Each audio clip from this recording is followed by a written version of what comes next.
Halo semuanya, balik lagi bersama aku Ana di Yunus Education. Seperti biasa, Yunus Education akan selalu menyajikan ke teman-teman semua terkait hal-hal yang bersifat edukasi.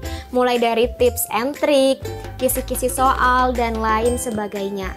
Nah, untuk kesempatan kali ini, Ana bakalan ngebagiin beberapa kisi-kisi soal terkait tes psikotes. Nah, yang mungkin itu muncul ketika teman-teman hendak melamar kerja. Tapi sebelum itu, Ana mau ngingetin jangan lupa terus dukung kita Yunus Education dengan cara subscribe, like, comment, and share postingan ini sebanyak-banyaknya supaya bermanfaat luas. Dan jangan lupa juga nyalain lonceng notifikasinya supaya teman-teman gak ketinggalan informasi terupdate dari Yunus Education. Oke, langsung saja kita ke soal yang pertama. Tes psikotes analogi verbal. Reptilia dianalogikan dengan kadal. Nah, yang A pilihannya mamalia, ayam, ular, reptilia, C aves bebek, D menyusui mamalia, E telur ayam. Kira-kira jawabannya itu yang mana? Jawabannya adalah yang C, aves bebek. Kenapa jawabannya bisa yang C? Karena binatang yang dianalogikan di contoh soal yang termasuk kelas reptilia itu adalah kadal. Sedangkan analogi yang sesuai dengan kelas aves itu adalah bebek. Atau bisa dibalik, yang termasuk ke dalam kelas aves adalah bebek. Begitu ya teman-teman. Intinya kita bolak-balik aja dan ambil analogi yang paling dekat. Yang kedua, rel dianalogikan dengan kereta api. Pilihan yang pertama, A garasi mobil, B bandara pesawat, C pelabuhan kapal laut, D jalan raya truk, E lapangan helikopter. Sebelum kita ke jawaban, kita bahas dulu bahwa rel ini adalah jalur melintas kereta api. Untuk analogi yang sesuai adalah jalan raya adalah jalur melintas truk. Nah, jadi jawabannya adalah yang D, jalan raya truk. Kita ke soal nomor 3. Lumpia Semarang.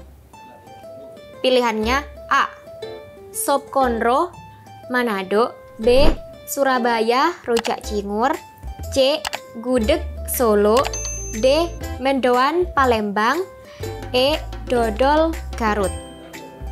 Jawabannya adalah yang E, dodol Garut. Kenapa? Karena lumpia adalah makanan khas Semarang. Jadi analogi yang sesuai itu adalah dodol yang merupakan makanan khas Garut.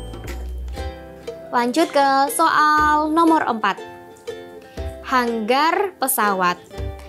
Pilihannya A rel kereta api, B terminal bus, C garasi mobil, D jalan raya truk, dan E nahkoda kapal laut. Jawabannya adalah yang C, garasi mobil. Mengapa begitu? Karena hanggar adalah tempat penyimpanan pesawat. Jadi analogi yang paling mendekati, garasi merupakan tempat penyimpanan mobil. Kita lanjut ke soal nomor 5. Pontianak adalah ibu kota dari Kalimantan Barat. Pilihannya A Kendari Sulawesi Tenggara, B Banyuwangi Jawa Timur, C Cirebon Jawa Barat, D Banjarmasin Kalimantan Timur, E Surakarta Solo. Jawabannya adalah yang A Kendari adalah ibu kota dari Sulawesi Tenggara. Sedangkan di pilihan-pilihan yang lain itu hanya menjelaskan beberapa kota yang include di dalam provinsi tersebut. Kita lanjut ke soal nomor 6. Anemometer angin. A mistar meter, D dinamometer gaya, C neraca dajin, D. termometer cuaca, B. barometer hujan. Perlu teman-teman ketahui bahwa anometer adalah alat untuk mengukur besarnya kecepatan angin. Sehingga analogi yang sesuai adalah dinamometer yang digunakan untuk mengukur besarnya gaya. Jadi sama-sama mengukur sebuah besaran. Kita lanjut ke soal nomor 7. Topi kepala. Pilihannya A.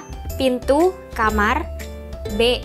atap rumah, C. sepatu kaos kaki, D. gelang tangan, E. tikar lantai. Jawabannya adalah yang B. atap rumah. Mengapa demikian? Karena di sini disesuaikan dengan analogi soal yang berupa topi adalah penutup atas kepala. Nah, sedangkan untuk atap adalah menutup atas rumah. Jadi sama-sama menutup bagian atas dari suatu benda. Kita lanjut ke soal nomor 8. Kata bertelur. Pilihannya elang terbang, B. ular melata, C. kanguru kantung, D. lumba-lumba beranak, E. ayam menetas. Jawabannya adalah yang D. lumba-lumba beranak. Mengapa demikian? Karena kata berkembang biak dengan cara bertelur. Jadi analogi yang paling sesuai adalah lumba-lumba berkembang biak dengan cara beranak. Kita beralih ke soal psikotes yang antonim. Untuk yang pertama, imigrasi antonimnya adalah A. migrasi, B. transmigrasi, C. emigrasi, D. pemukiman, dan E. larangan masuk. Kira-kira jawabannya yang mana? Ya, jawabannya yang C. emigrasi. Emigrasi merupakan antonim dari imigrasi. Kita lanjut ke soal nomor 2. Sekuler antonimnya adalah A. ilmiah, B. duniawi, C. rohaniah, D. keagamaan, dan E. tradisional. Jawaban yang benar adalah yang C. rohaniah. Kita ke soal nomor 3. Ekstrinsik mempunyai antonim sebagai berikut. A. ekstensik, B. individual, C. konsensus, D. internal, E. keserasian. Jawabannya adalah yang D. internal. Ekstrinsik antonimnya internal. Kita lanjut ke soal nomor 4. Kendala mempunyai antonim A. kekerasan, B. pendukung, C. manifestasi, D. bimbingan, E. gejala. Jawabannya adalah yang B. pendukung. Pendukung merupakan antonim dari kendala.